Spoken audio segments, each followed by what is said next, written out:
Hola a todos, y bienvenidos a otra noche de pesadillas. Hoy les traemos algo distinto, un cuento completo del padre del horror cósmico, H.P. Lovecraft, creador del famoso Cthulhu, y muchas otras abominaciones. Los sueños en la casa de la bruja es un inquietante relato de terror y ciencia ficción, publicado en 1933, que sigue la historia de Walter Gilman, un joven estudiante que investiga la relación entre la magia negra y las leyes de la física, adentrándose sin saberlo en un mundo donde la realidad y lo sobrenatural se entrelazan, y terminará enfrentando cosas imposibles y criaturas aterradoras.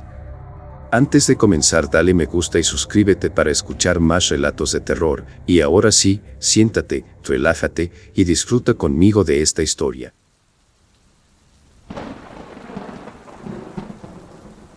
Walter Gilman no sabía si fueron los sueños los que provocaron la fiebre, o si fue la fiebre la causa de los sueños. Detrás de todo se agazapaba el horror intenso y mohoso de la antigua ciudad, y del detestable ático donde escribía, estudiaba, y luchaba con cifras y fórmulas, cuando no estaba dando vueltas en la mezquina cama de hierro. Sus oídos se estaban sensibilizando de manera poco natural e intolerable, y ya hacía tiempo que había parado el reloj barato de la repisa de la chimenea, cuyo tic-tac había llegado a parecerle como un tronar de artillería. Por la noche, los rumores de la ciudad oscurecida, el siniestro corretear de las ratas en los endebles tabiques y el crujir de las ocultas tablas en la centenaria casa, bastaban para darle la sensación de notable desorden.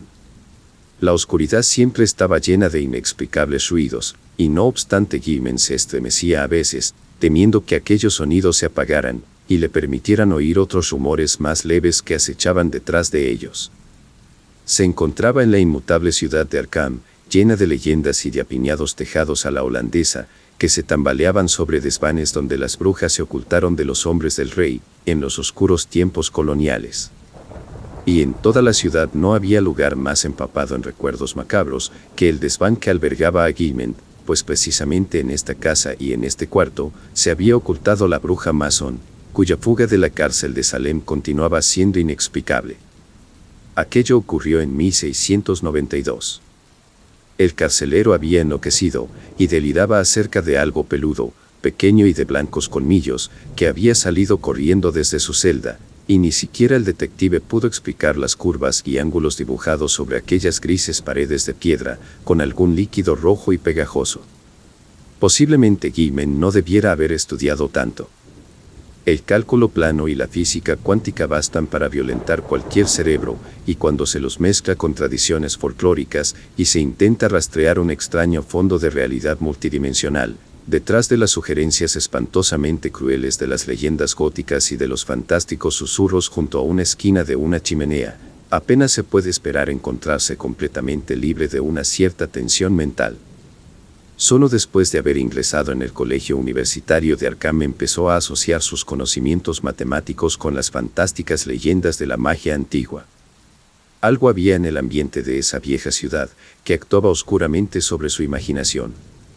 Los profesores le habían recomendado que fuera más despacio y habían reducido voluntariamente sus estudios en varios puntos. Además, le habían prohibido consultar los dudosos tratados antiguos sobre secretos ocultos que se guardaban bajo llave en la biblioteca de la universidad. Pero estas precauciones llegaron tarde, de modo que Gilman pudo obtener algunos terribles datos del temido Necronomicon, del fragmentario libro de Avon y del prohibido Unausbrechen Kulten, que correlacionó con sus fórmulas abstractas sobre las propiedades del espacio y la conexión de dimensiones, conocidas y desconocidas. Sabía que su cuarto estaba en la antigua casa de la bruja, y en realidad lo había alquilado específicamente por tal motivo. En los archivos del condado figuraban numerosos datos acerca del proceso contra la bruja Mason, y lo que esta mujer había admitido bajo presión del tribunal fascinó a Gilman, hasta un punto realmente irrazonable. Mason le había hablado al juez de líneas y curvas que podían trazarse para señalar direcciones a través de los muros del espacio hacia otros espacios de más allá, insinuando que tales líneas y curvas eran utilizadas frecuentemente en ciertas reuniones de medianoche, celebradas en el sombrío Valle de la Piedra Blanca, situado más allá de la Loma del Prado, y en algunas islas desiertas del río. También había hablado del hombre negro, del juramento que ella había prestado y de su nuevo nombre secreto, Nafa. Tras de lo cual trazó aquellas figuras en la pared de su senda y desapareció. Gilman creía cosas extrañas acerca de Mason y sintió un raro estremecimiento al enterarse de que la casa en que había vivido la anciana seguía en pie después de más de 235 años. Cuando oyó los rumores que corrían por Arkham entre susurros acerca de la persistente presencia de Mason en la antigua casa, acerca de marcas como de dientes humanos observadas en ciertos habitantes, acerca de los gritos infantiles oídos en la víspera del día de mayo y en el día de Todos los Santos, y del hedor percibido en el ático precisamente después de esos días, y acerca de la cosa pequeña y peluda, de afilados dientes, que rondaba por la ciudad, decidió vivir allí a toda costa. Una habitación resultaba fácil de obtener, pues la casa era impopular y difícil de alquilar, y desde hacía tiempo se dedicaba a alojamiento barato. No hubiera podido decir lo que esperaba encontrar allí, pero sabía que deseaba estar en aquel edificio donde alguna circunstancia había dado, más o menos repentinamente, a una vulgar anciana del siglo XVII, un atisbo de profundidades matemáticas tal vez más atrevidas que las elucubraciones de Planck, Heisenberg o Einstein. Estudió las maderas y las paredes de yeso, en busca de dibujos crípticos, en los lugares accesibles donde se había desprendido el empapelado, y al cabo de menos de una semana logró alquilar el ático del este, en donde se decía que Mason se había dedicado a la brujería. Había estado deshabitado desde el principio, ya que nadie se había mostrado dispuesto a ocuparlo por mucho tiempo, pero el patrón polaco tenía miedo de alquilarlo. Sin embargo, nada en absoluto le ocurrió a Gilman hasta que le dio la fiebre. Ninguna bruja fantasmal merodeó en los sombríos pasillos o en los aposentos, ninguna cosa pequeña y peluda se deslizó al interior del tétrico cuarto para hocicar a Gilman, ni éste encontró rastros de los conjuros pese a su constante búsqueda. Algunas veces, paseaba por el oscuro laberinto de callejuelas sin pavimentar, donde las misteriosas casas pardas se inclinaban, se tambaleaban y hacían muecas burlonas a través de las ventanas de pequeños cristales. Sabía que allí habían ocurrido en otros tiempos cosas extrañas, y flotaba en el aire una vaga sugerencia de que quizá no todo lo perteneciente a aquel pasado anómalo había desaparecido, al menos en las callejuelas más oscuras, estrechas e intrincadamente retorcidas. En 2 ocasiones, remó también hasta la maldecida isla del río, e hizo un dibujo de los extraños ángulos encontrados en las piedras grises que allí se alzaban y cuyo origen era oscuro e inmemorial. La habitación de Gilman era de buen tamaño pero de forma irregular. La pared del norte se inclinaba perceptiblemente hacia el interior mientras que el techo, de poca altura, bajaba suavemente en igual dirección. Aparte de un evidente agujero correspondiente a un nido de ratas, no había entrada ninguna, ni señales de que la hubiera habido, al espacio que debía de existir entre la pared del ático y la pared exterior de la casa, aunque desde el exterior se veía una ventana que había sido tapiada en un tiempo muy remoto. El desván situado encima del techo era asimismo inaccesible. Cuando Gilman subió con una escalera a ese lugar lleno de telarañas que quedaba directamente encima de su habitación, encontró vestigios de una abertura antigua, pesadamente cerrada con tablones y asegurada con fuertes estacas de madera. Sin embargo, el casero se negó a permitirle investigar lo que había detrás de aquellos espacios cerrados, a pesar de sus muchos ruegos. A medida que transcurría el tiempo, aumentó su interés por la pared y el techo de su cuarto, pues comenzó a adivinar en los extraños ángulos de la construcción un significado matemático que parecía brindar vagos indicios a su objetivo. La vieja hechicera podía haber tenido muy buenas razones para vivir en una habitación de extraña geometría. ¿Acaso no decía haber traspasado los límites del mundo espacial conocido a través de ciertos ángulos? Su interés fue desviándose gradualmente, alejándose de los espacios vacíos al otro lado de las paredes, pues ahora parecía que la finalidad de tales superficies se encontraba del lado interno. La fiebre y los sueños comenzaron a principios de febrero. Durante algún tiempo, los extraños ángulos de la habitación tuvieron sobre Gilman un efecto casi hipnótico. Y, a medida que el sombrío invierno avanzaba, se encontró contemplando con creciente intensidad la esquina en donde el techo se unía con la pared. En aquella época, le preocupó su incapacidad para concentrarse en sus estudios y comenzó a temer seriamente por los resultados de los exámenes parciales. También le molestaba aquel exacerbado sentido de la audición. La vida se había convertido para él en una insufrible cacofonía, y tenía la constante impresión de percibir otros sonidos, procedentes tal vez de regiones situadas más allá de la vida, temblando al mismo borde de la percepción. En cuanto a ruidos concretos, los peores eran los que hacían las ratas en los antiguos tabiques. A veces, su rascar parecía no solo furtivo, sino deliberado. Cuando llegaba desde más allá de la pared del norte, estaba mezclado con una especie de castañeteo seco, y cuando procedía del desván situado encima del techo, Gaiman siempre se preparaba para lo peor, como si esperara algo horrible que solo aguardara su momento antes de bajar para aniquilarlo totalmente. Los sueños estaban más allá del límite de la cordura, y Gaiman pensaba que eran resultado conjunto de sus estudios de matemáticas y de sus lecturas sobre leyendas populares. Había estado pensando demasiado en las vagas regiones que, según sus fórmulas, tenían que existir más allá de las 3 dimensiones conocidas, y en la posibilidad de que la vieja Mason hubiera encontrado la puerta de acceso a aquellas realidades. Los amarillentos legajos del juzgado que contenían el testimonio de aquella mujer y el de sus acusadores sugerían cosas fuera del alcance de la experiencia humana, y las descripciones del frenético objeto peludo que le hacía de demonio familiar eran desagradablemente realistas, a pesar de ser tan detalladas. Ese ser, no mayor que una rata grande, y al que las gentes llamaban caprichosamente Brown Janken, parecía haber sido fruto de un caso de sugestión colectiva, pues en 1692 no menos de 12 personas atestiguaron haberlo visto. Los rumores recientes coincidían de una manera desconcertante e incomprensible. Los testigos decían que tenía el pelo largo y forma de rata, pero que la cara, con afilados dientes y barba, era diabólicamente humana, en tanto que sus arpas parecían diminutas manecillas. Llevaba recados de la vieja bruja al diablo, y se alimentaba con la sangre de la hechicera, que sorbía como un vampiro. Su voz era una especie de risita detestable y podía hablar todos los idiomas. De las múltiples monstruosidades que Gaiman veía en sus pesadillas, ninguna le provocaba tanto pavor y repugnancia como aquel ser malvado y diminuto, cuya imagen se le presentaba en forma 1000 veces más odiosa de lo que su mente despierta había deducido de los viejos rumores.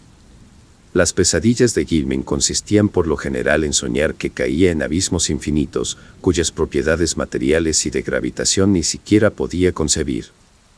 En sus sueños ni caminaba ni trepaba, ni volaba ni nadaba, pero siempre experimentaba una sensación de movimiento, en parte voluntaria y en parte involuntaria.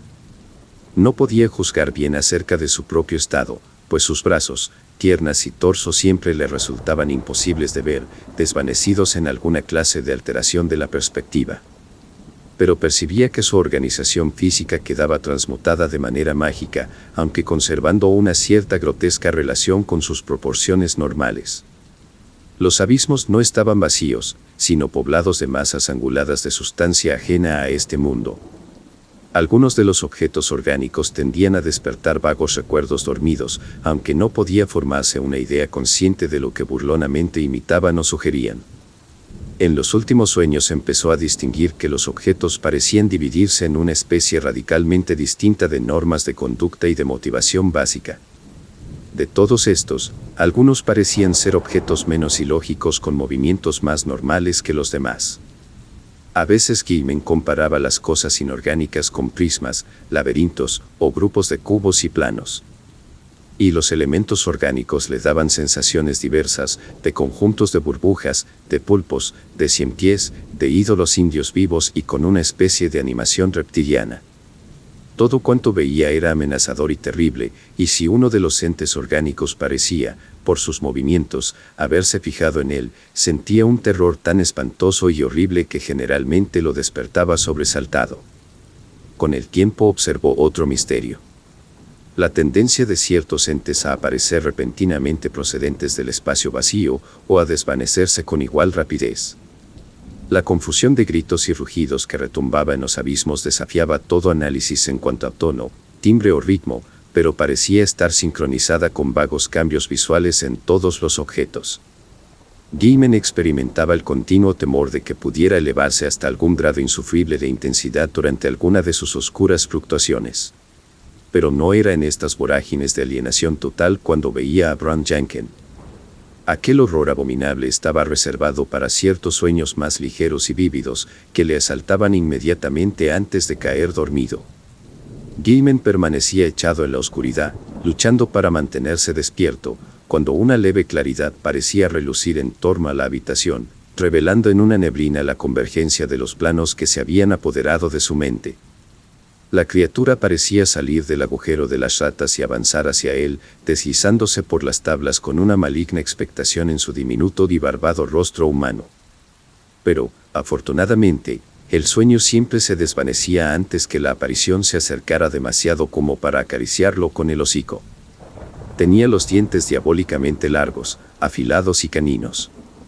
Gaiman trataba de taponar el agujero de las ratas todos los días, pero noche tras noche los habitantes de los hoyos oían la obstrucción, fuera lo que fuera. En una ocasión hizo que el casero clavara una lata sobre el orificio, pero a la noche siguiente las ratas habían abierto un nuevo agujero, y al hacerlo habían dejado caer un curioso trocito de hueso.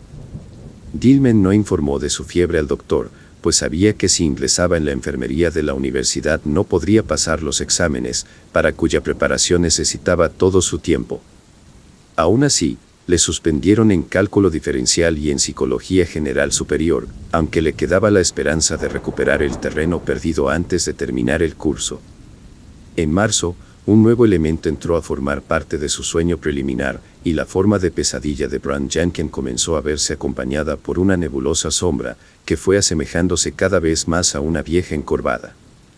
Este nuevo elemento le trastornó más de lo que pudiera explicar, pero acabó por decidir que era igual a una anciana con la que se había encontrado 2 veces en los callejones de los abandonados muelles. En aquellas ocasiones, la mirada maliciosa y aparentemente injustificada de la mujer casi le había hecho estremecer, especialmente la primera vez, cuando una rata de gran tamaño le hizo recordar a Brown Jenkins. Y pensó que aquellos temores nerviosos se estaban reflejando ahora en sus desordenados sueños.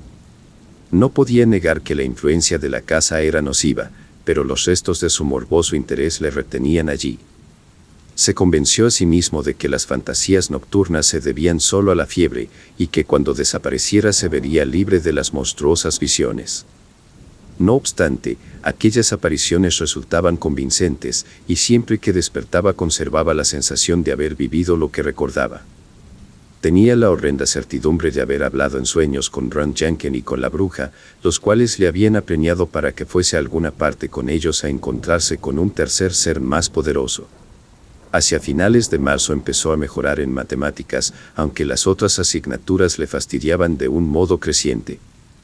Estaba adquiriendo una habilidad intuitiva para resolver ecuaciones riemannianas y asombró al profesor con su comprensión de la cuarta dimensión y de otros problemas que sus compañeros ignoraban. Una tarde se discutió la posible existencia de curvaturas caprichosas en el espacio y de puntos teóricos de aproximación o incluso de contacto entre nuestra parte del cosmos y otras regiones diversas tan remotas como las estrellas más lejanas e incluso tan distantes como unidades cósmicas concebibles más allá del espacio-tiempo einsteiniano. La forma en que Gaiman trató el tema dejó admirados a todos, aunque algunas de sus ilustraciones hipotéticas provocaron un aumento de las abundantes habladurías sobre su nerviosa y solitaria excentricidad. Lo que hizo que los estudiantes sacudieran la cabeza fue su teoría de que un hombre con conocimientos matemáticos fuera del alcance de la mente humana podía pasar de la Tierra a otro cuerpo celeste, que se encontrara en uno de los infinitos puntos de la configuración cósmica. Para ello, dijo, solo serían necesarias 2 etapas. Primero, salir de la esfera tridimensional que conocemos, y segundo, regresar a las 3 dimensiones en otro punto, tal vez infinitamente lejano. Que esto se pudiera hacer sin perder la vida era concebible en muchos casos. Cualquier ser procedente de un lugar del espacio tridimensional podría sobrevivir probablemente en la 4ª dimensión. Y la supervivencia en la segunda etapa dependería de qué lugar eligiera para su reentrada. Los habitantes de algunos planetas podían vivir en otros, incluso en astros de otras galaxias, con similares fases dimensionales de otro continuo espacio-tiempo, aunque, naturalmente, debían existir un inmenso número de ellos mutuamente inhabitables. También era posible que los habitantes de una dimensión determinada pudieran entrar en muchos dominios desconocidos de dimensiones más numerosas, y lo contrario también podría darse. Esto era cuestión de conjetura, aunque estaba bastante seguro de que la mutación que supondría pasar de un plano dimensional a otro inmediatamente superior no destruiría la integridad biológica. Gilman no podía explicar muy claramente las razones que tenía para esta última suposición, pero su vaguedad en este punto quedaba más que compensada por su claridad al tratar otros temas muy complejos. A su profesor le causó especial placer su demostración de la relación entre las matemáticas y ciertas fases de la magia, transmitidas a lo largo de los milenios, cuando se tenían mayores conocimientos acerca del cosmos y de sus leyes. Alrededor del 1 de abril, Gilman estaba muy preocupado porque la fiebre no desaparecía. También le inquietaba lo que sus compañeros de hospedaje decían acerca de su sonambulismo. Al parecer, se ausentaba frecuentemente de la cama, y los crujidos del suelo de su habitación despertaron más de una vez al huésped de abajo. Aquel sujeto habló también del sonido de pisadas calzadas durante la noche, pero Gilman estaba seguro de que en esto se equivocaba, porque sus zapatos y también el resto de la ropa siempre estaban en su sitio por la mañana. En aquella casa vieja y deteriorada podían experimentarse las sensaciones más absurdas. ¿Acaso el propio Gilman no estaba seguro de oír, en pleno día, ciertos ruidos procedentes de los negros espacios situados entre las paredes? Sus oídos, de sensibilidad patológica, comenzaron a captar débiles pasos en el desván, cerrado desde tiempo inmemorial, y algunas veces la ilusión de tales pasos tenía un realismo angustioso. Sin embargo, sabía que su sonambulismo era cierto, pues 2 noches habían encontrado vacía su habitación con toda la ropa en su lugar. Se lo había asegurado Frank Elwood, el compañero de estudios, cuya pobreza le había obligado a hospedarse en aquella escuálida casa. Frank había estado estudiando hasta la madrugada, y subió para que Gilman le ayudara a resolver una ecuación diferencial, encontrándose con su cuarto vacío. Había sido algo atrevido de su parte abrir la puerta después de llamar y no recibir respuesta, pero necesitaba ayuda y pensó que a Gilman no le importaría demasiado que lo despertara suavemente. Pero Gilman no estaba allí ninguna de las 2 veces, y cuando Frank le contó lo sucedido, se preguntó dónde podía haber estado vagando, descalzo y solo con su vestimenta de dormir. Decidió investigar el asunto en caso de que continuaran las noticias acerca de sus paseos sonámbulos, y pensó en esparcir harina sobre el suelo del pasillo para averiguar a dónde se dirigían sus pisadas. La puerta era la única salida concebible, ya que la estrecha ventana daba al vacío. Avanzado el mes de abril, llegaron a oídos de Gilman las dolientes plegarias de un hombre supersticioso que arreglaba telares, llamado Joe Masurvix, y cuya habitación se encontraba en la planta baja. Joe había contado absurdas historias acerca del fantasma de la bruja Mason y de aquel ser husmeante, peludo y de dientes afilados, afirmando que algunas veces le perseguían de tal manera que solo su crucifijo de plata podía darle algún alivio. Ahora rezaba porque se acercaba la noche de las brujas. La víspera del 1 de mayo era la noche de Walpurgis, cuando los espíritus infernales vagaban por la tierra y todos los esclavos de Satanás se congregaban para entregarse a ritos y actos indecibles. Siempre era una mala fecha en Arkham, aunque la gente de categoría elevada pretendían no saber nada acerca de ello. Ocurrirían cosas desagradables, y probablemente desaparecerían 1 o 2 niños. Joe sabía de estas cosas gracias a su abuela, en su país de origen. Lo más prudente era rezar el rosario en este periodo. Hacía 3 meses que ni Mason ni Brown Jenkins se habían acercado a la habitación de Joe, ni a ningún otro sitio, y esto era un mal síntoma. Algo deberían estar tramando. El día 16, Gilman fue al consultorio del médico y se sorprendió al comprobar que su temperatura no era tan alta como había temido. El médico le interrogó a fondo y le aconsejó que fuese a ver a un especialista de los nervios. Gilman se alegró de no haber consultado al médico de la universidad, que era un hombre más inquisitivo. El viejo Waldron ya anteriormente le había restringido el trabajo, y con seguridad le hubiera obligado a tomarse un descanso, cosa imposible ahora que estaba a punto de obtener grandes resultados con sus ecuaciones. Se encontraba indudablemente próximo a la frontera entre el universo conocido y la 4ª dimensión, y nadie era capaz de predecir hasta dónde podría llegar. A veces se preguntaba sobre el motivo de tan extraña confianza, incluso cuando pensaba así. ¿Provenía este peligroso sentido de inminencia de las fórmulas con las que cubría tantos papeles día tras día? Los pasos amortiguados, furtivos e imaginarios del clausurado desván le alteraban. Y ahora, además, tenía la creciente sensación de que alguien estaba tratando de persuadirle constantemente de que hiciera algo terrible que no podía hacer. ¿Y el sonambulismo? ¿A dónde iba algunas noches? ¿Qué era aquella leve sugerencia de sonido que a veces parecía vibrar a través de la confusión de rumores, incluso a plena luz del día y en pleno estado de vigilancia? Su ritmo no correspondía a nada terreno, como si fueran la cadencia de una reunión macabra, y algunas veces temía que correspondieran a los vagos rugidos que escuchaba en aquellos abismos soñados. En tanto, los sueños se iban haciendo más atroces. En la fase preliminar más ligera, la vieja malvada se le aparecía claramente, y Gaiman comprendió ahora que era la que le había atemorizado en los barrios pobres. La encorvada espalda, la nariz ganchuda y la barbilla llena de arrugas eran inconfundibles, y sus vestimentas pardas e informes eran las que recordaba. La cara de la bruja tenía una expresión de horrible malevolencia y regocijo, y cuando Gaiman despertaba podía recordar una voz cascada que le persuadía y amenazaba para conocer al hombre negro, e ir con ellos hasta el trono de Azathoth, en el mismo centro del caos esencial.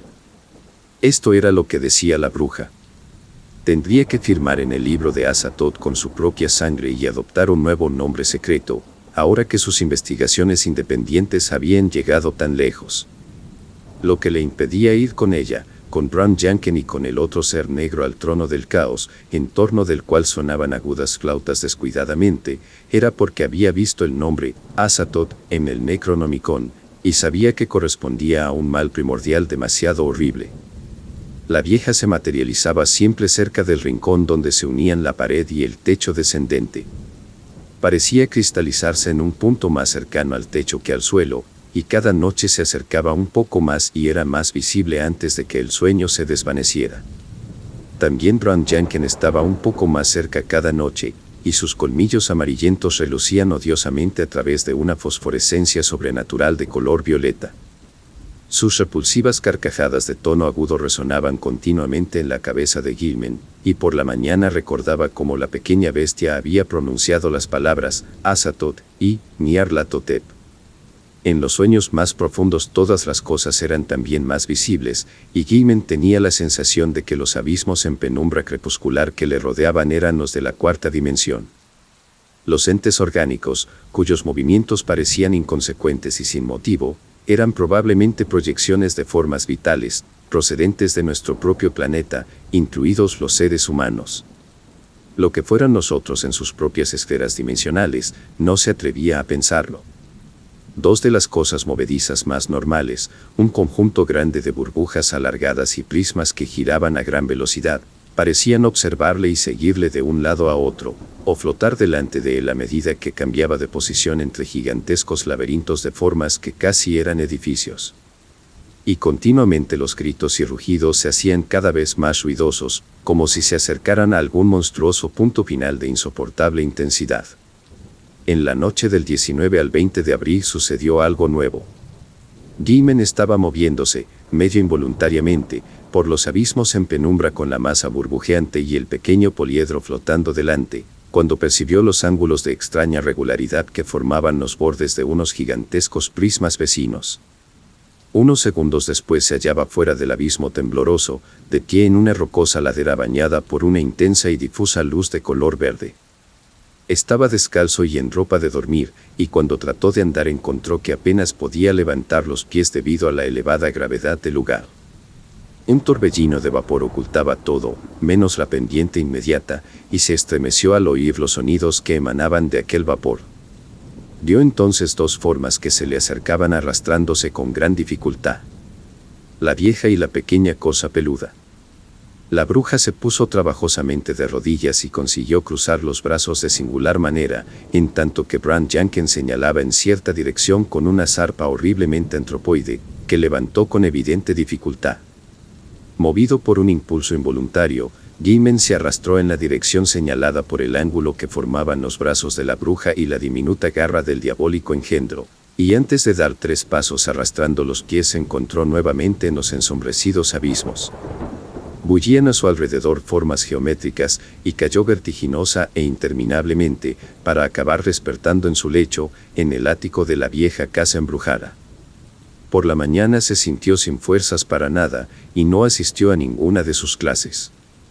Algo dirigía su atención hacia cierto punto vacío del suelo. Según fue avanzando el día, su mirada sin vista cambió de situación y para mediodía había dominado el impulso de contemplar ese espacio vacío. A eso de las 2 salió a comer y mientras recorría las angostas callejuelas de la ciudad, se encontró girando siempre hacia el sudeste. Con gran esfuerzo se detuvo en una cafetería y después del almuerzo sintió el misterioso impulso con mayor intensidad. Tendría que consultar a un especialista de los nervios después de todo, pues tal vez aquello estuviera relacionado con su sonambulismo, pero mientras tanto podría intentar al menos romper por sí mismo el morboso encantamiento. Indudablemente, era aún capaz de resistir el misterioso impulso, de modo que se dirigió deliberadamente y muy decidido hacia el norte por la calle. Cuando llegó al puente que cruza el río, le corría un sudor frío y se agarró a la barandilla de hierro, mientras contemplaba la isla de mala fama, cuyas regulares piedras en pie parecían tambalearse en medio del sol de la tarde. Y algo le sobresaltó entonces. Pues había un ser vivo claramente visible en el desolado islote, y al volver a mirar se dio cuenta de que era la extraña vieja cuyo siniestro aspecto le había impresionado tanto en sus sueños.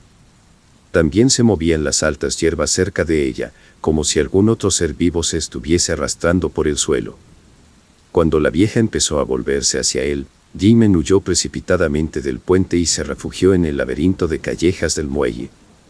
Aunque el islote estaba a buena distancia, sintió que un maleficio monstruoso podía brotar de la malévola mirada de aquella figura encorvada vestida de marrón. La atracción hacia el sudeste todavía continuaba, y Gimen tuvo que hacer un gran esfuerzo para arrastrarse hasta la vieja casa y subir las desvencijadas escaleras. Estuvo varias horas sentado, silencioso y enajenado, mientras su mirada se iba volviendo paulatinamente hacia el oeste. A eso de las 6, su acusado oído oyó las dolientes plegarias de Joe 2 pisos más abajo. Cogió desesperado el sombrero y salió a la calle dorada por el atardecer, dejando que el impulso que lo empujaba hacia el sudeste lo llevara a donde quisiera. Una hora más tarde la oscuridad le encontró en los campos abiertos, mientras las estrellas primaverales parpadeaban sobre su cabeza. El fuerte impulso de andar se estaba transformando gradualmente en anhelo de lanzarse místicamente al espacio, y entonces, repentinamente, supo de dónde procedía la fortísima atracción. Un punto definido entre las estrellas ejercía dominio sobre él y lo llamaba. Al parecer era un sector situado en algún lugar entre las constelaciones Hidra y el navío Argos, y comprendió que hacia esa dirección se había sentido impulsado desde que despertó poco después de amanecer. Por la mañana había estado debajo de él, al otro lado del globo, y ahora se encontraba aproximadamente hacia el sudeste. ¿Qué significaba esta novedad? ¿Se estaba volviendo loco? ¿Cuánto tiempo duraría? Afianzándose en su resolución, se dio la vuelta y se encaminó una vez más hacia la siniestra casa. Joe le estaba aguardando en la puerta y parecía ansioso y reticente a la vez por susurrarle alguna nueva historia supersticiosa. Se trataba de la luz maléfica. Él había participado en los festejos de la noche anterior, era el día del patriota en Massachusetts, regresando a casa después de medianoche. Al mirar hacia arriba desde afuera, le pareció al principio que la ventana de Gimen estaba a oscuras, pero luego vio en el interior un tenue resplandor de color violeta. Quería advertirle sobre ese resplandor, ya que en Arkham todos sabían que era la luz embrujada que rodeaba a Brown Jenkins y el fantasma de la propia bruja. No lo había mencionado antes, pero ahora tenía que decirlo, porque significaba que Mason y su familiar de largos colmillos andaban detrás del joven. Algunas veces, junto con el casero, habían creído ver el resplandor filtrándose por entre las rendijas del clausurado desván, encima de la habitación que ocupaba, pero habían acordado no hablar del asunto. Sin embargo, le dijo, más le valdría al señor buscar habitación en algún otro lugar y pedir un crucifijo a algún buen sacerdote. Mientras charlaba el buen hombre, Jimen sintió que un pánico desconocido le aferraba la garganta. Sabía que Joe debía estar medio borracho al regresar a casa la noche antes, pero la mención de una luz violácea en la ventana del ático tenía una espantosa importancia. Aquella era la clase de luz que envolvía siempre a la anciana y al pequeño ser peludo en los sueños más ligeros y claros que precedían a su hundimiento en los abismos desconocidos. Y la idea de que una persona despierta pudiera ver la soñada luminosidad resultaba inconcebible. Sin embargo, ¿de dónde había sacado aquel hombre tan extraña idea? ¿Acaso no se había limitado a vagar sonámbulo por la casa, sino que también había hablado? Joe dijo que no. Pero tendría que averiguarlo. Tal vez Frank pudiera decirle algo, aunque le molestaba mucho preguntarle. Fiebre, sonambulismo, y ahora la sospecha de decir dormido cosas de loco. Tenía que dejar de estudiar, ver a un psiquiatra y procurar dominarse.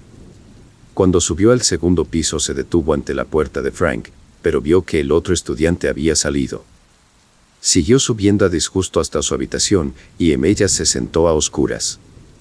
Su mirada continuaba sintiéndose atraída hacia el sur, pero también se encontró aguzando el oído para captar algún ruido en el clausurado desván de arriba, y medio imaginando que una maléfica luz violácea se filtraba a través de una rendija muy pequeña del techo bajo.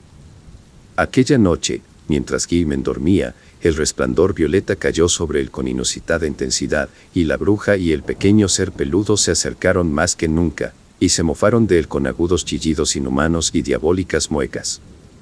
Jimen se alegró de hundirse en los abismos crepusculares, aunque la persecución de aquel grupo de burbujas iridiscentes y del caleidoscópico poliedro le resultaba irritante.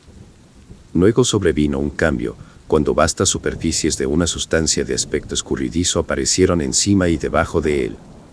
Culminó con una llamarada de delirio y un resplandor de luz, en la cual se mezclaban el amarillo, el carmesí y el índigo.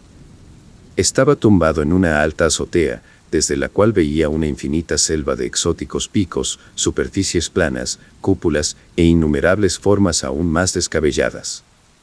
Unas de piedra, otras de metal, reluciendo en medio de la compuesta luz que provenía del cielo. Mirando hacia arriba vio 3 discos prodigiosos de fuego, de diferente color, situados a distinta altura por encima de un curvado horizonte, infinitamente lejano, de bajas montañas. Detrás suyo se elevaban filas de terrazas más altas hasta donde alcanzaba la vista. La ciudad se extendía a sus pies, y Jimen deseó que ningún sonido brotara de ella. El suelo del cual se levantó era de una piedra veteada que no pudo identificar, y las baldosas estaban cortadas en formas caprichosas, basadas en alguna simetría irracional, cuyas leyes era incapaz de entender. El barandal de la azotea le llegaba hasta el pecho y estaba delicada y fantásticamente forjada, y a lo largo se veían intercaladas, de trecho en trecho, pequeñas figuras de grotesca concepción. Parecían ser de un metal brillante, cuyo color no se podía adivinar y cuya naturaleza invalidaba todas las conjeturas. Representaban algún objeto en forma de barril y con delgados brazos que salían como radios de una rueda, desde un anillo central, y con abultamientos en la cabeza y la base. Cada uno de estos bulbos era el eje de un sistema de 5 brazos, rematados en triángulos dispuestos alrededor del eje, como los brazos de una estrella de mar, pero ligeramente curvados desde el barril central. La base del bulbo inferior se fundía en el largo barandal con un punto de contacto tan delicado que varias figuras se habían roto y desprendido. Cuando Jimen se levantó, las losas le dieron una sensación de calor en los pies. Estaba completamente solo, y lo primero que hizo fue acercarse a la balaustrada y contemplar con vértigo la infinita ciudad que se extendía a casi 2000 pies por debajo de la terraza. Mientras escuchaba, le pareció que una rítmica confusión de tenues sonidos musicales ascendía desde las estrechas calles de abajo, y deseó poder ver a los habitantes de aquel lugar. Al cabo de un rato se le nubló la vista, y hubiera caído al suelo de no haberse agarrado instintivamente al reluciente barandal. Su mano derecha fue a dar en una de las figuras que sobresalían, y el contacto pareció infundirle cierta fortaleza. Sin embargo, la presión era excesiva para la exótica delicadeza de aquel objeto, y la figura se le rompió en la mano. Aún medio mareado, continuó apretándola mientras su otra mano se agarraba a un espacio vacío en el liso barandal. Pero ahora sus oídos captaron algo a sus espaldas, y Gaiman volvió la cabeza y miró a través de la terraza. Observó 5 figuras que se acercaban silenciosamente, aunque sus movimientos no eran furtivos. 2 de ellas eran la vieja y el animalejo peludo. Las otras 3 fueron las que le redujeron a la inconsciencia, pues eran representaciones vivas, de unos 2,5 metros de altura, de las figuras invertebradas de la baranda, que avanzaban agitando los brazos inferiores de Estrella de Mar como una araña mueve las patas. Gaiman despertó en la cama, empapado de sudor frío y con una sensación dolorosa en la cara, manos y pies. Saltando al suelo, se lavó y vistió con frenética rapidez, como si le fuera indispensable salir de la casa lo antes posible. No sabía a dónde quería ir, pero comprendió que tendría que sacrificar las clases otra vez. La extraña atracción hacia aquel punto en el firmamento había disminuido, pero otra fuerza todavía más potente la había reemplazado. Ahora notaba que tenía que dirigirse infinitamente hacia el norte. Sintió miedo de cruzar el puente desde el cual se veía el islote en medio del río, de modo que se dirigió al puente de otra avenida. Tropezaba a menudo, pues sus ojos y oídos permanecían encadenados a aquel punto vacío en la atmósfera. Después de 1 hora aproximadamente, consiguió un mayor dominio de sí mismo y vio que se había alejado mucho de la ciudad. Todo cuanto le rodeaba tenía la solitaria tristeza de las salinas, y el estrecho camino que se alejaba delante suyo conducía a la antigua ciudad abandonada, que la gente de Arkham estaba curiosamente poco dispuesta a visitar.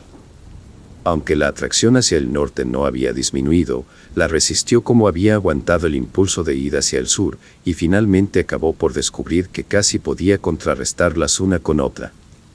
Regresó a la ciudad, y luego de tomar una taza de café en un bar, se arrastró hacia la biblioteca y allí estuvo hojeando distraídamente una serie de revistas amenas. Algunas personas observaron lo quemado que estaba por el sol, pero Gaiman no les habló de su paseo. A las 3, almorzó algo en un restaurante y observó que la atracción o se había atenuado o se había dividido. Se metió en un cine barato para matar el tiempo, y vio la misma película una y otra vez sin prestarle atención. A eso de las 9 de la noche volvió a casa y entró lentamente. Joe estaba allí mascullando oraciones, y Gaiman subió apresuradamente a su ático sin detenerse para ver si Frank estaba en casa. Fue al encender la débil luz cuando se encontró con la sorpresa. Observó inmediatamente que sobre la mesa había algo que no debía estar allí, y una segunda ojeada no dejó lugar a dudas. Tumbada sobre un costado, pues no podía tenerse en pie, estaba la exótica y erizada figura que en el monstruoso sueño había arrancado de la balaustrada. No le faltaba ningún detalle. El asomado centro en forma de barril, los delgados brazos radiados, los abultamientos en los 2 extremos y los delgados brazos de Estrella de Mar, ligeramente curvados hacia afuera, que salían de aquellos abultamientos. Todo estaba allí. A la luz de la bombilla, el color parecía ser una especie de gris iridiscente veteado de verde, y Gaiman pudo ver, en medio de su horror y de su asombro, que uno de los abultamientos acababa en un borde roto, correspondiente al punto de unión con la soñada cornisa, que él mismo había quebrado. Estaba tan alterado que ni siquiera pudo gritar. Aquella fusión de sueño y realidad resultaba imposible de aceptar. Aturdido, tomó el objeto y bajó tambaleándose a la habitación de Dombrowski, el casero.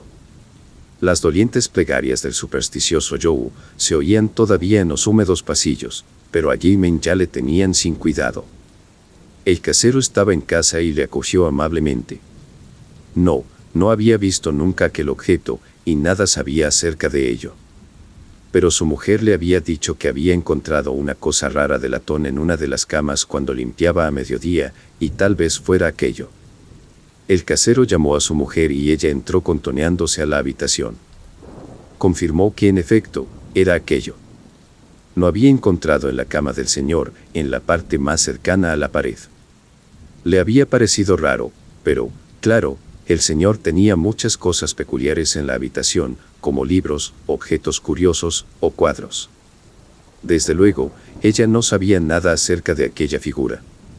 De modo que Gaiman volvió a subir las escaleras más desconcertado que nunca, convencido de que estaba todavía soñando, o de que su sonambulismo le había llevado a extremos inconcebibles y a robar aquel objeto de algún lugar desconocido. ¿De dónde podría haberlo recogido? No recordaba haberlo visto en ningún museo de la ciudad. Claro que de algún sitio había tenido que salir, y el verlo mientras lo tomaba en sueños, debía haber provocado la escena de la terraza con el barandal. Al día siguiente haría algunas cautelosas indagaciones, e iría a consultar al especialista en enfermedades nerviosas. En tanto, trataría de vigilar su sonambulismo.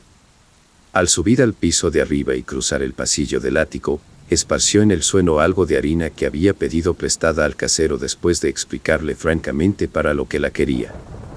Entró en su cuarto, puso el acusado objeto sobre la mesa y se echó en la cama, completamente agotado, sin detenerse para desnudarse. Desde el solitario desván le llegó el apagado rumor de patas diminutas, pero se encontraba demasiado cansado para preocuparse por ello. Aquella misteriosa atracción hacia el norte comenzaba de nuevo a ser fuerte, aunque ahora parecía proceder de un lugar mucho más cercano. A la cegadora luz violeta del sueño, la vieja y el pequeño ser de afilados colmillos se presentaron de nuevo, con mayor claridad que en ninguna ocasión anterior. Esta vez llegaron hasta él, y Gaiman sintió que las secas garras de la bruja le agarraban. Sintió también que le sacaban violentamente de la cama y le conducían al vacío espacio, y durante un momento oyó los rítmicos rugidos y vio el crepúsculo de los abismos difusos que hervían a su alrededor. Pero el momento fue fugaz, pues inmediatamente se encontró en un pequeño y descuidado recinto, limitado por vigas y tablones sin cepillar.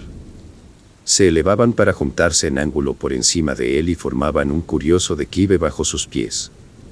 En el piso había cajones colmados de libros muy antiguos en diversos estados de conservación, y en el centro había una mesa y un banco, al parecer sujetos al suelo. Encima de los cajones había una serie de pequeños objetos de forma y uso desconocidos, y a la brillante luz violeta, Gaiman creyó ver un duplicado de la erizada figura que tanto le había intrigado.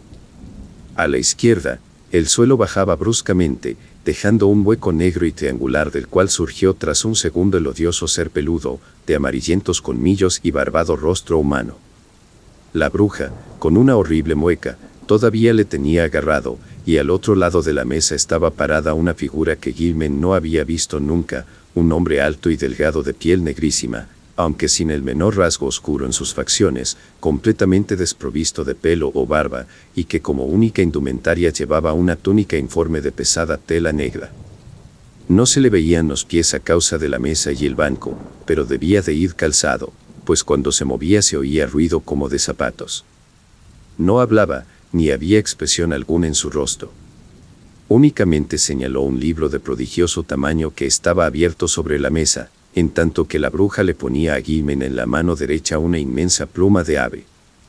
Se respiraba un ambiente de miedo aterrador, y se llegó a la culminación cuando el ser peludo trepó hasta el hombro de Gaiman agarrándose a sus ropas, descendió por su brazo izquierdo y finalmente le hundió los colmillos en la muñeca justo por debajo del puño de la camisa. Cuando brotó la sangre, Gaiman se desmayó. Se despertó el día 22 con la muñeca izquierda dolorida y vio que el puño de la camisa estaba manchado de sangre seca. Sus recuerdos eran muy confusos, pero la escena del hombre negro en el espacio desconocido permanecía muy clara en su memoria. Supuso que las ratas le habían mordido mientras dormía, provocando el desenlace del terrible sueño.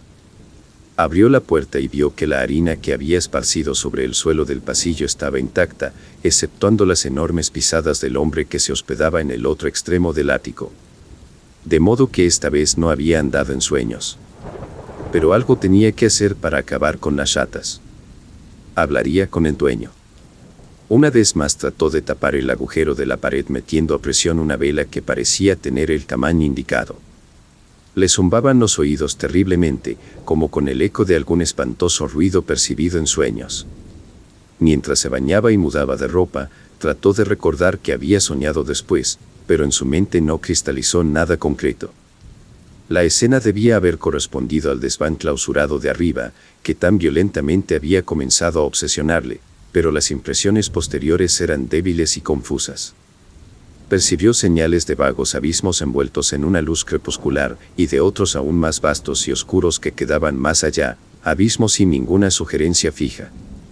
Le habían llevado hasta allí los grupos de burbujas y el poliedro que siempre se le escapaba, pero ellos, como él mismo, se habían transformado en niebla en aquel vacío de oscuridad. Algo le había precedido, un jirón mayor que a veces se condensaba y adquiría una forma vaga, y Gilman pensó que su avance no se había producido en línea recta, sino más bien a lo largo de las espirales de alguna vorágine etérea que obedecía a leyes desconocidas para la física y las matemáticas. Al final, hubo una insinuación de sombras que saltaban, de una monstruosa pulsación y del sonido de flautas invisibles, pero nada más. Gilman llegó a la conclusión de que esto último procedía de lo que había leído en el Necronomicon acerca de la insensata entidad, Azathoth, que impera sobre el tiempo y el espacio desde un negro trono en el centro del caos. Cuando se lavó la sangre de la muñeca, comprobó que la herida era muy leve, y Gilman sintió curiosidad por la posición de los 2 diminutos pinchazos. Se dio cuenta que no había sangre en la sábana donde había estado acostado, un hecho muy raro considerando la gran cantidad que manchaba su piel y el puño de la camisa. Habría estado caminando dormido por la habitación y la rata le había mordido mientras estaba sentado en una silla, o detenido en alguna posición menos lógica, tal vez. Examinó todos los rincones buscando manchas de sangre, pero no encontró ninguna. Pensó que tendría que esparcir harina en la habitación además de hacerlo en el pasillo, aunque, después de todo, no necesitaba más pruebas de su sonambulismo. Sabía que caminaba dormido, y debía curarse de ello. Tendría que pedirle a Frank que le ayudara. Aquella mañana, los extraños impulsos procedentes del espacio parecían menos fuertes, aunque les reemplazó otra sensación todavía más inexplicable. Era un vago e insistente impulso de escapar de su actual estado, pero esta vez sin ninguna sugerencia de la dirección concreta en que deseaba huir. Cuando cogió la extraña figura que tenía sobre la mesa, le pareció que la antigua atracción del norte se hacía más intensa, pero, aún así, esta quedaba dominada por la nueva y asombrosa necesidad. Llevó la erizada imagen a la habitación de Frank, tratando de no escuchar las dolientes plegarias del reparador de telares que subían desde la planta baja. Frank estaba allí, gracias a Dios, y al parecer se movía por su cuarto. Tenían tiempo para charlar un rato antes de salir para desayunar e ir al colegio, y Gilman le contó apresuradamente sus recientes sueños y temores. Su amigo se mostró muy comprensivo y estuvo de acuerdo en que había que hacer algo. Le impresionó el aspecto enfermizo que presentaba su compañero y notó que estaba muy quemado por el sol, como otros lo habían notado la semana anterior. Sin embargo, no fue mucho lo que pudo decirle. No había visto a Gilman andar en sueños, y no tenía la menor idea de lo que podía ser la curiosa figura. Pero había oído de Sochers, el canadiense francés que se hospedaba debajo de Gilman conversando con Joe una noche. Hablaban del temor que les inspiraba la próxima noche de Walpurgis, para la que solo faltaban pocos días, e intercambiaban comentarios compasivos sobre el pobre y predestinado Gilman. De Sochers se había referido a los pasos nocturnos de pies calzados y descalzos que resonaban en el techo de su cuarto, que quedaba debajo del de Gilman, y a la luz violeta que había visto una noche, en que se había decidido subir para fisgar a través del ojo de la cerradura de la puerta de Gilman. Pero, según dijo a Joe, no se había atrevido a mirar cuando había percibido aquella luz por las rendijas de la puerta. También había oído un hablar en voz baja desde el otro lado de la puerta, pero cuando empezó a describir lo que escuchó, su voz se convirtió en un susurro que ya no pudo escuchar ni entender. Frank no podía imaginar qué era lo que había impulsado a los supersticiosos a murmurar, pero suponía que sus imaginaciones respondían al continuo trasnochar de Gilman, a su sonambulismo y a la proximidad de la noche de Walpurgis, tradicionalmente temida. Era evidente que Gilman hablaba dormido y al escuchar por el ojo de la cerradura, de Sochers había imaginado lo de la luz violácea. Esas gentes ignorantes estaban siempre dispuestas a suponer que habían visto cualquier cosa extraña de la que hubieran oído hablar. En cuanto a un plan de acción, lo mejor sería que Gilman se trasladara a la habitación de Frank y evitara dormir solo. Si empezaba a hablar o se levantaba dormido, Frank le despertaría, si es que él estaba despierto. Además, debía ver a un psiquiatra con urgencia. En tanto, llevarían la figura a varios museos y a ciertos profesores, para tratar de identificarla diciendo que la habían encontrado en un montón de escombros. Y el casero tendría que poner veneno para acabar con aquellas ratas. Reconfortado por la compañía de Frank, Gaiman asistió a clase aquel día. Continuaban acosándole extraños impulsos, pero consiguió vencerlos con considerable éxito. Durante un descanso enseñó la extraña figura a varios profesores, que se mostraron profundamente interesados, aunque ninguno de ellos pudo arrojar ninguna luz sobre su naturaleza u origen. Aquella noche durmió en un diván que Frank le pidió al patrón que subiera a la segunda planta, y por primera vez en varias semanas durmió completamente libre de pesadillas. Pero continuaba teniendo algo de fiebre, y los rezos de Joe seguían molestándole. En los días sucesivos, Gaiman se vio casi totalmente libre de síntomas morbosos. Frank le dijo que no había manifestado ninguna tendencia a hablar o a levantarse dormido. En tanto, el patrón estaba poniendo veneno contra las ratas por todas partes. El único elemento perturbador era la charla de los supersticiosos extranjeros, cuya imaginación se encontraba muy excitada. Joe insistía en que debía conseguir un crucifijo, y finalmente le obligó a aceptar uno que había sido bendecido por el buen padre de la iglesia. También Desrochers tuvo algo que decir. Insistió en que había oído pasos cautelosos en el cuarto vacío que quedaba encima del suyo las primeras noches que Gaiman se había ausentado de él. El casero creía oír ruidos en los pasillos y escaleras por la noche, y aseguró que alguien había tratado de abrir suavemente la puerta de su habitación, en tanto que su esposa juraba que había visto a Brown Jenkins por primera vez desde la noche de Todos los Santos. Pero estos ingenuos informes poco significaban, y Gaiman dejó el barato crucifijo abandonado en un cajón de la cómoda de su amigo. Durante 3 días, Gaiman y Frank recorrieron los museos locales tratando de identificar la extraña imagen erizada, pero siempre sin éxito. Sin embargo, el interés que provocaba era enorme, pues constituía un tremendo desafío para la curiosidad científica la completa extrañeza del objeto.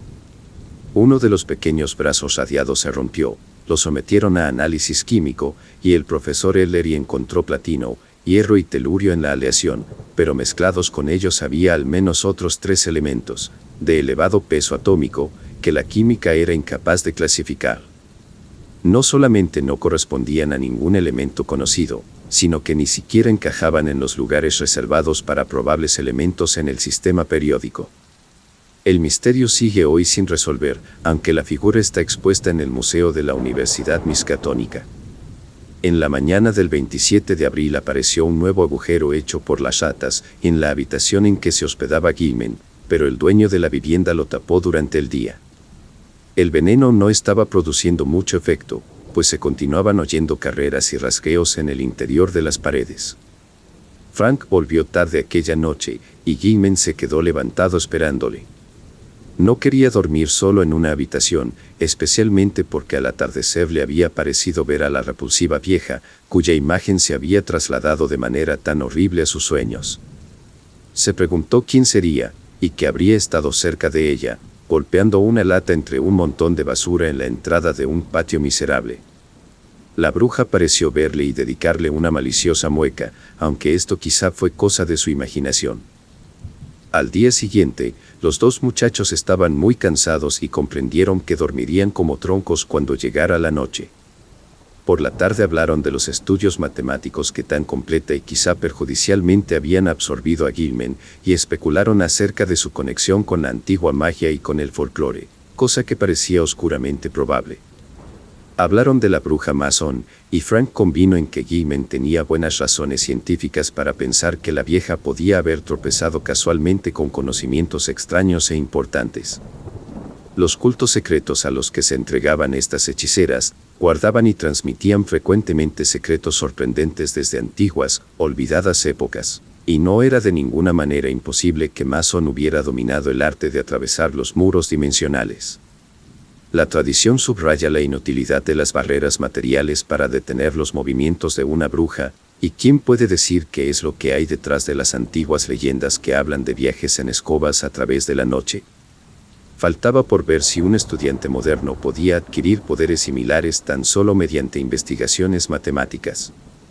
Conseguirlo, según Gaiman, podía conducir a situaciones peligrosas e inconcebibles, pues ¿quién podría predecir las circunstancias de una dimensión adyacente pero inalcanzable? Por otra parte, las posibilidades pintorescas eran enormes. El tiempo podía no existir en ciertas franjas del espacio, y al entrar y permanecer en ellas se podría conservar la vida y la edad indefinidamente, sin padecer jamás del metabolismo o el deterioro orgánico, excepto en cantidades insignificantes, y como resultado de las visitas de regreso al propio planeta o a otros similares. Por ejemplo, se podría pasar a una dimensión sin tiempo y volver de ella tan joven como antes en un periodo remoto de la historia de la Tierra. Resultaba imposible conjeturar si alguien había intentado conseguirlo. Las leyendas son vagas y ambiguas, y en épocas históricas, todas las tentativas de cruzar espacios prohibidos parecen estar mezcladas a extrañas y terribles alianzas con seres y mensajeros del exterior. Existía la figura inmemorial del delegado de poderes ocultos y terribles, el hombre negro de los aquelarres, y el Nyarlathotep del Necronomicon. Existía también el desconcertante problema de los mensajeros inferiores o intermediarios, esos seres semi-animales y extraños híbridos que la leyenda nos presenta como familiares de las hechiceras. Cuando Gaiman y Frank se fueron a acostar, demasiado cansados para continuar hablando, oyeron a Joe entrar tambaleándose en la casa, medio borracho, y se estremecieron al oír los tonos angustiados de sus plegarias. Aquella noche, Gaiman volvió a ver la luz violeta. Oyó en sueños rascar y mordisquear al otro lado de la pared, y le pareció que alguien trataba torpemente de abrir la puerta. Y entonces, vio a la bruja y al pequeño ser peludo avanzando hacia él, por la alfombra. El rostro de la hechicera estaba iluminado por una inhumana exultación, y el pequeño monstruo de colmillos amarillentos dejaba oír su apagada risita burlona, mientras señalaba la forma de Frank, profundamente dormido en el diván del extremo opuesto de la habitación. El temor le paralizó y le impidió entonar cualquier palabra. Como en otra ocasión, la horrenda bruja agarró a Gaiman por los hombros, lo sacó de la cama de un tirón y lo dejó flotando. De nuevo, una infinidad de abismos rugientes pasaron ante él, como un rayo, pero al cabo de unos instantes le pareció encontrarse en un callejón oscuro y fangoso, desconocido y hediondo, con paredes de casas viejas y podridas, alzándose en torno suyo y por todos lados. Delante de él estaba el hombre negro de flotantes vestiduras que había visto en el espacio poblado de picos de su otro sueño, en tanto que la hechicera le hacía señales y muecas imperiosas para que se acercara. Brown Jenkins se estaba restregando con una especie de cariño juguetón contra los tobillos del hombre negro, ocultos en gran parte por el barro. A la derecha había una puerta abierta, que el hombre negro señaló silenciosamente. La bruja echó a andar sin que se borrase su mueca, arrastrando a Gaiman por las mangas del pijama. Subieron una escalera que crujía amenazadoramente y sobre la cual la hechicera parecía proyectar una tenue luz violeta, y finalmente se detuvieron ante una gran puerta. La hechicera trabajó en el picaporte y abrió la entrada, indicando a Gaiman que aguardara y desapareciendo en el interior. Su oído hipersensible captó un espeluznante grito ahogado, y pasados unos momentos, la bruja salió de la habitación llevando una pequeña forma inerte en sus manos, que tendió a Gaiman como ordenándole que la tomara. La vista de este bulto, y la expresión de su rostro, rompieron el hechizo. Aún demasiado aturdido para gritar, se precipitó imprudentemente por la ruidosa escalera hasta llegar al barro de la calle, deteniéndose solo cuando le encontró y le sofocó el hombre negro que allí aguardaba. Poco antes de perder el sentido, oyó una aguda risita del pequeño monstruo de afilados colmillos, semejante a una rata deforme, detrás de la oscura figura. La mañana del día 29, Gaiman se despertó sumido en una vorágine de horror. En el mismo instante en que abrió los ojos, se dio cuenta de que algo horrible había ocurrido, pues se encontraba en su viejo ático de paredes y techo irregulares, tendido sobre la cama deshecha. Le dolía el cuello inexplicablemente, y cuando con un gran esfuerzo se sentó en la cama, vio con espanto que tenía los pies y la parte baja del pijama manchados de barro seco. A pesar de lo nebuloso de sus recuerdos, comprendió que había estado andando dormido. Frank debía haber estado demasiado cansado para oírle y detenerle. Observó sobre el suelo confusas pisadas y manchas de barro, que, curiosamente, no llegaban hasta la puerta. Cuanto más las miraba, más extrañas le parecían, pues, además de las que reconoció como suyas, había unas marcas más pequeñas, casi redondas, como las que podían dejar las patas de una silla o de una mesa, con la salvedad de que la mayoría estaban partidas por la mitad. También había curiosos rastros de barro dejados por ratas, que partían de un nuevo agujero de la pared, y a este volvían. Un total asombro y el miedo a la locura atormentaban a Gilman cuando se encaminó hasta la puerta tambaleándose, y vio que al otro lado no había huellas. Cuanto más recordaba su horrible sueño, más terror sentía, y los lúgubres rezos de Joe 2 pisos más abajo acrecentaron su desesperación. Bajó a la habitación de Frank, le despertó y comenzó a contarle lo que había experimentado, pero Frank no podía comprender lo que había ocurrido. ¿Dónde podía haber estado Gilman? ¿Cómo había regresado a su cuarto sin dejar huellas en el pasillo? ¿Cómo se habían mezclado las manchas de barro con aspecto de muebles con las suyas en el ático? Eran preguntas que no tenían respuesta. Luego estaban aquellas oscuras marcas pronunciadas en el cuello de Gilman, como si hubiera tratado de ahorcarse. Se las tocó con las manos, pero vio que no se ajustaban a ellas ni siquiera aproximadamente. Mientras hablaban, entró The Rochers para decirle que habían oído un tremendo estrépito en el piso de arriba, a altas horas de la madrugada. No, nadie había subido la escalera después de las 12, aunque poco antes había oído pasos apagados en el ático, y también otros que bajaban cautelosamente y que habían despertado sus sospechas. Añadió que era una época del año muy mala para Arkham. Sería mejor que Gilman llevara siempre el crucifijo que Joe le había dado. Ni siquiera durante el día se estaba seguro. Después del amanecer se habían oído unos ruidos extraños, especialmente el grito agudo de un niño, rápidamente sofocado. Gilman asistió a clase mecánicamente aquella mañana, pero le fue imposible concentrarse en los estudios. Se sentía poseído de un indecible temor y de una especie de expectación, y parecía estar aguardando algún golpe demoledor. A mediodía almorzó en un café, y cogió un periódico del asiento de al lado mientras esperaba el postre. Pero no llegó a comerlo nunca, pues una noticia de la primera página del periódico le dejó sin fuerzas y con la mirada desvariada, y solo fue capaz de pagar la cuenta y volver a la habitación de Frank con pasos vacilantes. La noche anterior se había producido un extraño secuestro en la zona. Un niño de 2 años, hijo de una obrera llamada Anastasia Bolejko, que trabajaba en una lavandería, había desaparecido sin dejar rastro. La madre, al parecer, tenía tal acontecimiento desde hacía algún tiempo, pero los motivos que mencionaba para explicar sus temores fueron tan grotescos que nadie los tomó en serio. Dijo que había visto a Bram Jenkins rondando su casa de vez en cuando, desde principios de marzo, y que sabía, por sus muecas y risas, que su pequeño estaba señalado para el sacrificio en el aquelarre de la noche de Walpurgis.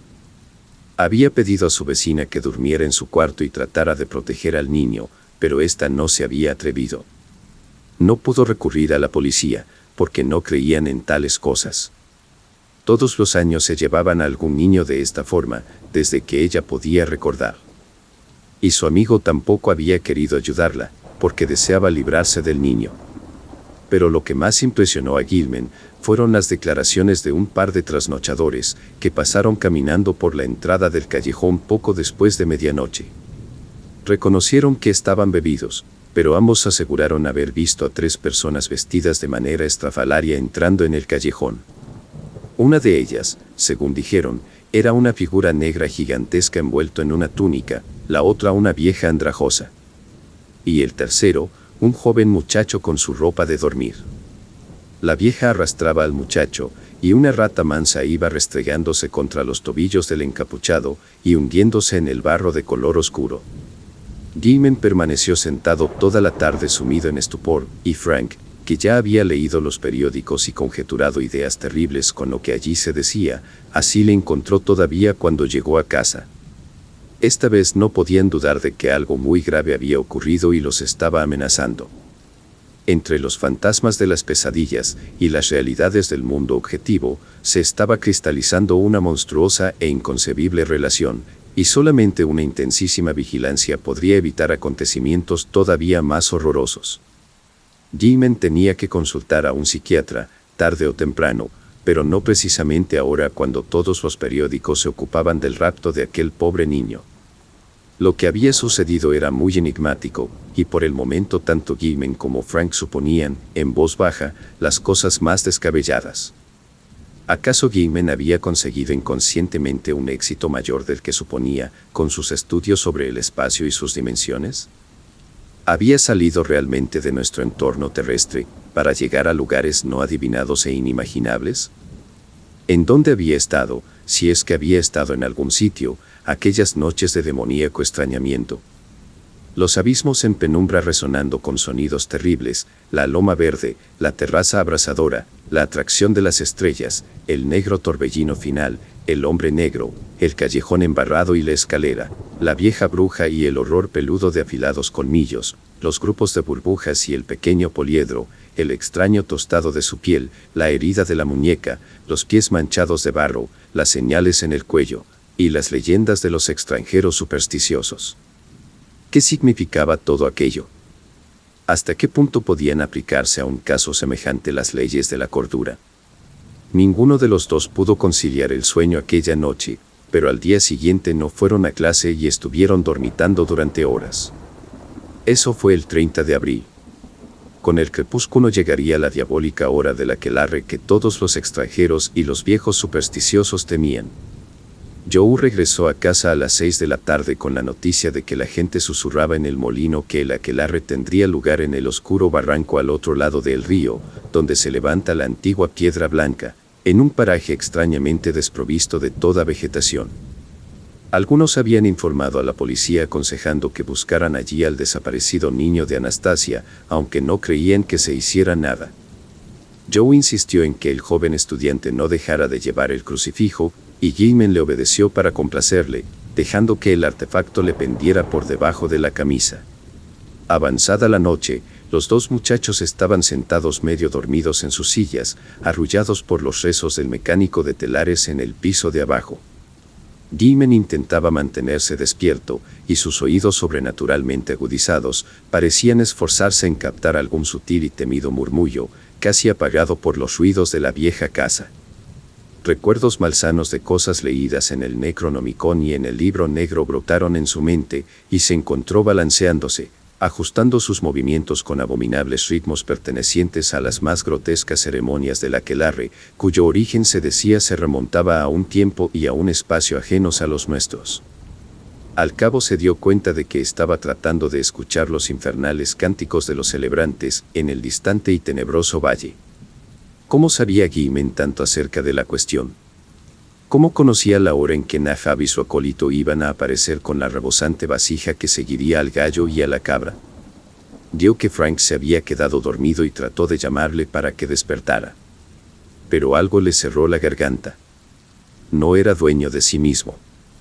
¿Acaso habría firmado en el libro del hombre negro después de todo? Y, entonces, su febril y anormal sentido del oído captó las lejanas notas llegadas en alas del viento. A través de millas de colinas, de prados y de callejones, llegaron hasta él, y las reconoció pese a todo. La hoguera ya estaría encendida y los danzarines dispuestos a iniciar el baile. ¿Cómo evitar el marchar hacia allí? ¿En qué trampa había caído? Pensó en las leyendas, en la vieja Mason, en Brant Janken, y ahora advirtió que había un agujero recién abierto por las ratas en la pared cerca de su diván. Por encima de los distantes cánticos y de los más cercanos rezos de Joe, oyó otro ruido, el sonido de algo que escarbaba furtivamente en la pared. Y entonces, vio la colmilluda y barbada cara asomando por el agujero de las ratas, la maldita cara que acabó por darse cuenta de que se parecía burlonamente a la de la hechicera, y oyó el rumor de alguien que andaba en la puerta. Estallaron ante él los abismos oscuros y llenos de gritos, y se sintió indefenso ante las agrupaciones de burbujas. Por delante suyo corría velozmente el pequeño poliedro caleidoscópico, y en todo el vacío envuelto en turbulencia se percibió un aumento y una aceleración de las nieblas a su alrededor. Le pareció saber lo que iba a ocurrir. La monstruosa explosión del ritmo de Walpurgis, en cuyo cósmico evento se concentrarían todos los torbellinos del espacio-tiempo que yacen más allá de las masas de materia y trascienden todos los niveles de entidad, dando un espantable significado a todos los mundos y a sus temidos periodos. Pero todo se desvaneció en un segundo. Ahora estaba otra vez en el espacio angosto y picudo con las cajas de libros, el banco y la mesa, los extraños objetos y el abismo triangular a cada lado. Sobre la gran mesa se encontraba la figura de un niño, desnudo e inconsciente, y al otro lado estaba la monstruosa vieja de horrible expresión, con una brillante cuchilla de grotesco mango en la mano derecha, y un cuenco de metal de color claro, de extrañas proporciones, curiosos dibujos cincelados y delicadas asas laterales, en la izquierda. Entonaba alguna especie de cántico ritual en una lengua que Gilman no pudo entender, pero que parecía algo citado cautelosamente en el Necronomicon. A medida que la escena se aclaraba, Gilman vio a la hechicera torcerse hacia adelante y extender el recipiente vacío a través de la mesa. Incapaz de controlar sus acciones, Gilman alargó los brazos involuntariamente, tomó el cuenco con ambas manos y advirtió al hacerlo que pesaba muy poco. En el mismo momento, el repulsivo Brown Jenkins surgió del vacío negro de la izquierda. La bruja le hizo señas a Gilman de que mantuviera el cuenco en determinada posición, mientras ella alzaba la enorme y grotesca cuchilla hasta donde se lo permitió su mano derecha, sobre la pequeña víctima. El ser peludo de afilados colmillos continuó el desconocido ritual riendo entre dientes, en tanto que la bruja mascullaba repulsivas respuestas. Gilman sintió que un profundo asco dominaba su parálisis mental y emotiva, y que el cuenco de metal le temblaba en las manos. Un segundo más tarde, el rápido descenso de la cuchilla rompía el encantamiento, y Gilman dejaba caer el cuenco con ruido semejante al retumbar de una campana, en tanto que sus dos manos se agitaban frenéticamente para detener el monstruoso acto. En un instante llegó hasta el borde del suelo desnivelado, rodeando la mesa, y arrancó la cuchilla de las garras de la bruja, arrojándola por el agujero del angosto abismo triangular.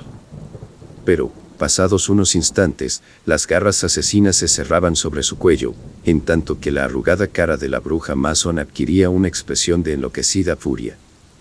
Sintió que la cadena del crucifijo barato se le hundía en la carne, y en medio del peligro se presentó cómo afectaría la vista del objeto a la diabólica vieja.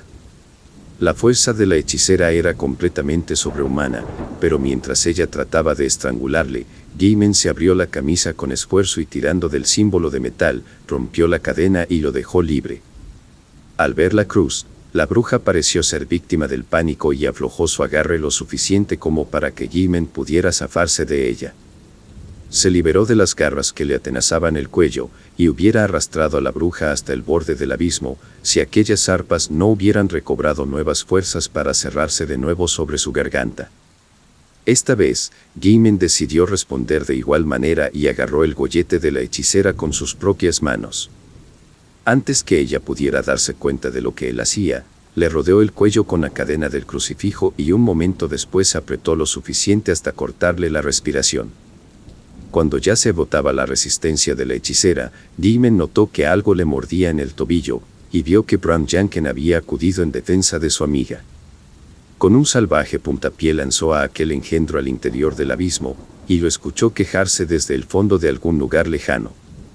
No sabía si había matado a la bruja, pero la dejó sobre el suelo en donde había caído, y, al volverse, dio sobre la mesa algo que casi acabó con los últimos vestigios de su razón. El engendro peludo había estado ocupado mientras la bruja trataba de estrangularlo. Los esfuerzos de Gilman habían sido en vano. Lo que él había evitado que hiciera la cuchilla en el pecho de la víctima, lo habían logrado, en una muñeca, los colmillos amarillentos de Brown Jenkins. Y el cuenco que había caído al suelo ya estaba lleno, junto al pequeño cuerpo sin vida. En su soñado delirio, Gilman oyó el diabólico cántico del ritmo inhumano del aquelarre, llegando desde una distancia infinita, y supo que el hombre negro tenía que estar allí. Los confusos recuerdos se mezclaron con la matemática, y se le antojó que su inconsciente conocía los ángulos que necesitaba para guiarse y regresar al mundo normal, por sí mismo y sin ayuda, por primera vez.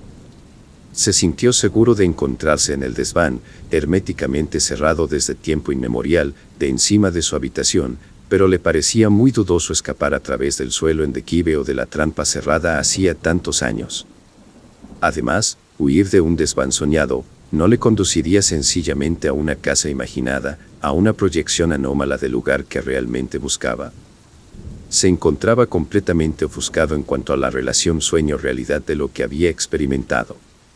El tránsito por aquellos vagos abismos sería terrible, pues el ritmo de Walpurgis estaría vibrando, y al final tendría que oír ese latido cósmico que tanto temía y que hasta ahora había estado velado. En la noche del Sabbat siempre se hacía más sonoro, y resonaba a través de los mundos para convocar a los iniciados a ritos indescriptibles. La mitad de los cánticos de la noche de brujas se ajustaban al ritmo de aquel latido escuchado suavemente, que ningún oído humano podría soportar en su plenitud. Gaiman también se preguntó si podría fiarse de sus instintos para regresar a la parte del espacio que le correspondía.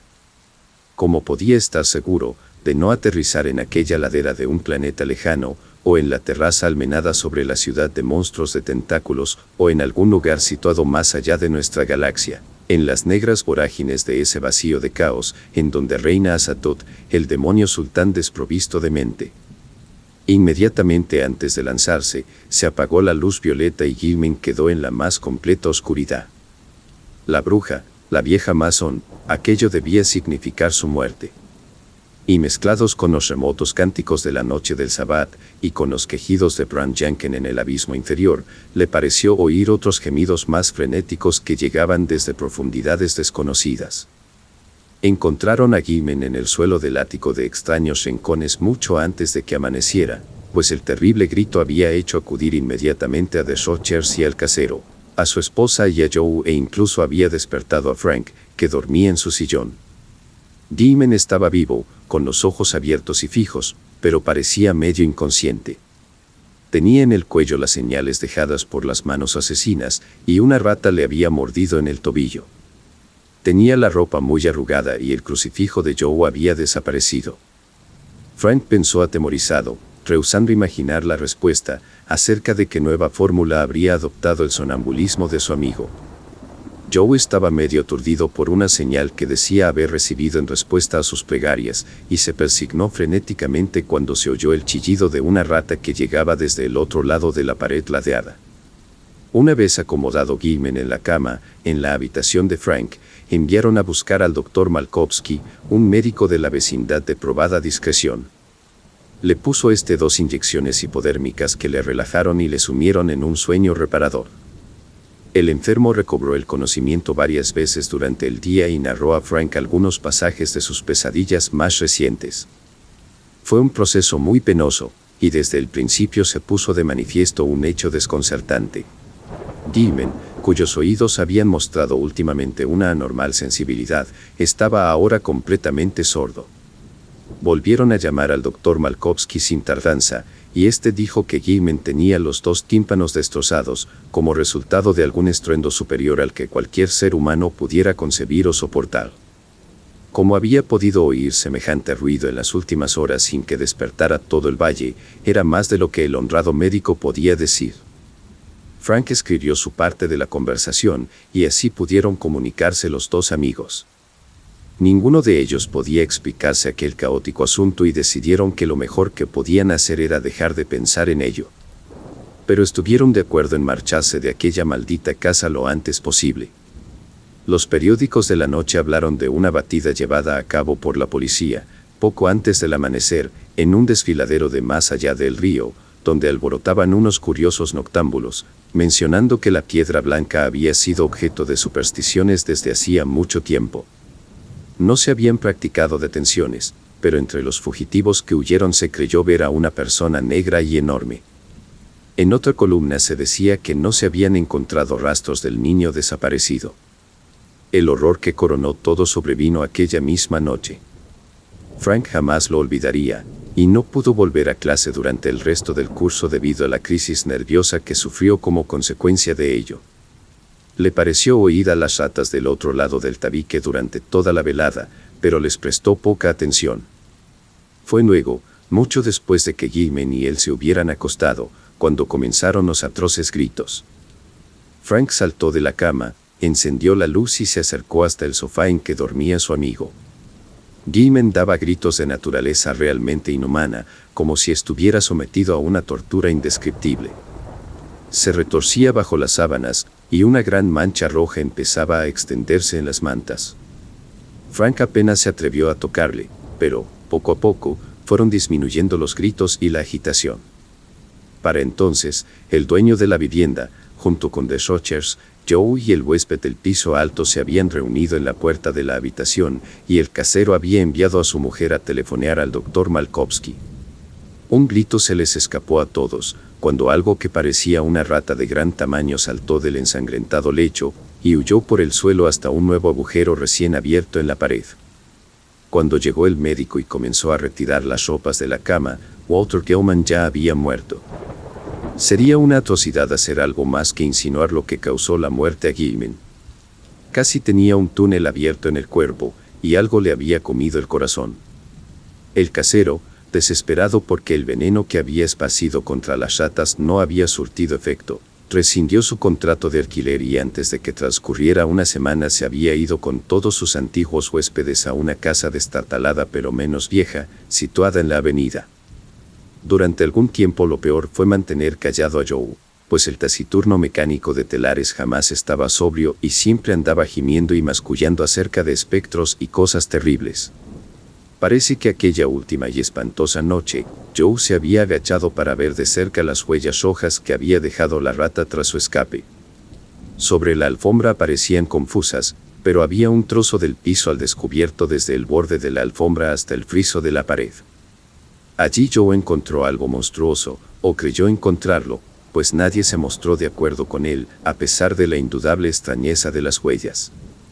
Las marcas del suelo eran muy diferentes de las dejadas habitualmente por las ratas, pero ni siquiera Frank o The Rochers quisieron reconocer que eran como huellas de 4 diminutas manos humanas. Nunca se volvió a alquilar la casa. Tan pronto como la dejó el dueño, empezó a cubrirla el manto de la desolación definitiva, pues la gente la rehuía, tanto por su mala fama como por el pésimo olor que en ella se advertía. Tal vez el veneno contra las ratas del inquilino anterior había surtido efecto después de todo, pues al poco tiempo de su partida, la casa se convirtió en una pesadilla para la vecindad. Los funcionarios de sanidad encontraron que el mal olor procedía de los espacios cerrados que rodeaban el ático de la casa y dedujeron que el número de ratas muertas debía de ser enorme. Pero decidieron que no valía la pena abrir y desinfectar aquellos lugares tanto tiempo clausurados, ya que el hedor desaparecería pronto y el vecindario no era muy exigente. De hecho, siempre circularon rumores acerca de hedores inexplicables en la casa de la bruja inmediatamente después de la víspera del día 1 de mayo y de la noche de Todos los Santos. Los vecinos se resignaron por desidia, pero el mal olor fue un elemento más en contra de aquel lugar. Finalmente, la casa fue declarada inhabitable por las autoridades. Los sueños de Gilman y las circunstancias que los rodearon no han sido explicados nunca. Frank, cuyas ideas sobre aquel episodio son a veces casi enloquecedoras, volvió a la universidad el otoño siguiente y se graduó en el mes de junio. A su regreso, notó que los comentarios habían disminuido en la ciudad y, en efecto, pese a ciertos rumores que aún circulaban sobre risas fantasmales que resonaban en la casa desierta, rumores que duraron casi tanto tiempo como el propio edificio, no se ha vuelto a murmurar acerca de las apariciones de la vieja Mason o de Brown Jenkins desde que Gilman murió. Fue una suerte que Frank ya no se encontrara en Arkham después, aquel año en que ciertos sucesos hicieron que se reanudaran bruscamente los rumores acerca de pasados horrores. Por supuesto, oyó hablar del asunto más tarde y sufrió los indecibles tormentos de oscuras y desconcertadas conjeturas, pero peor habría sido que hubiera estado allí y hubiera visto las cosas que probablemente habría visto. En marzo de 1931, una gran tormenta arrancó el tejado y la gran chimenea de la casa de la bruja, entonces ya abandonada. Muchos ladrillos, tejas cubiertas de moho, tablones medio podridos y vigas se derrumbaron sobre el desván atravesando el suelo. Todo el piso del ático quedó sembrado de escombros, pero nadie se tomó la molestia de limpiar hasta que le llegó a la casa la hora de la demolición. Esto ocurrió en diciembre, y cuando se procedió a limpiar lo que había sido la habitación de Gilman, y se encargó esta labor a unos obreros que se mostraron aprensivos y poco deseosos de hacerla, comenzaron los rumores. Entre los escombros caídos a través del derrumbado techo, los obreros descubrieron ciertas cosas que les llevaron a interrumpir su trabajo y llamar a la policía. Esta requirió posteriormente la presencia de un juez de primera instancia y de varios profesores de la universidad. Había allí huesos, triturados y astillados, pero fácilmente identificables como huesos humanos, huesos cuya evidente contemporaneidad no encajaba con la remota fecha en que tuvieron que ser introducidos en el desván, cerrado desde muchísimo tiempo atrás a todo ser humano. El médico forense dictaminó que algunos de los huesos correspondían a un niño pequeño, en tanto que otros, que se encontraron mezclados con jirones de tela podrida de color oscuro, pertenecían a una mujer de edad avanzada.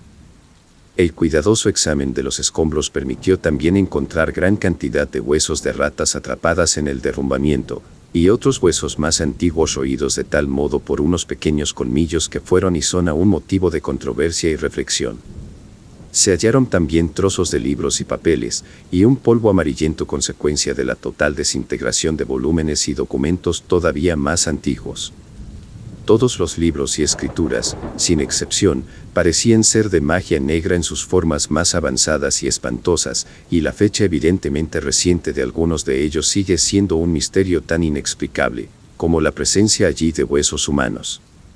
Un misterio todavía mayor es la absoluta homogeneidad de la complicada caligrafía encontrada en una diversidad de papeles, cuyo estado y filigrana hacen pensar en diferencias temporales de por lo menos 150 o 200 años. Para algunos, el mayor misterio de todos es la variedad de objetos, completamente inexplicables, encontrados entre los escombros en diverso estado de conservación y deterioro, cuya manufactura y finalidad no ha sido posible explicar. Uno de los objetos que interesó profundamente a varios profesores de la Universidad Miskatonic es una reproducción muy estropeada y parecida a la extraña imagen que Gilman donó al Museo del Centro, excepto que es de gran tamaño, está tallada en una rara piedra azul en lugar de ser de metal, y tiene un pedestal de insólitos ángulos con jeroglíficos indescifrables. Los arqueólogos y los antropólogos todavía están tratando de explicar los raros dibujos grabados sobre un cuenco aplastado, de metal ligero, cuya parte interior mostraba cuando se encontró unas sospechosas manchas de color oscuro. Los extranjeros y las crédulas comadres muestran igual asombro acerca de un moderno crucifijo de níquel, con la cadena rota, hallado entre los escombros, y que Joe Surewis identificó temblando como el que le había regalado al pobre Gilman hacía muchos años.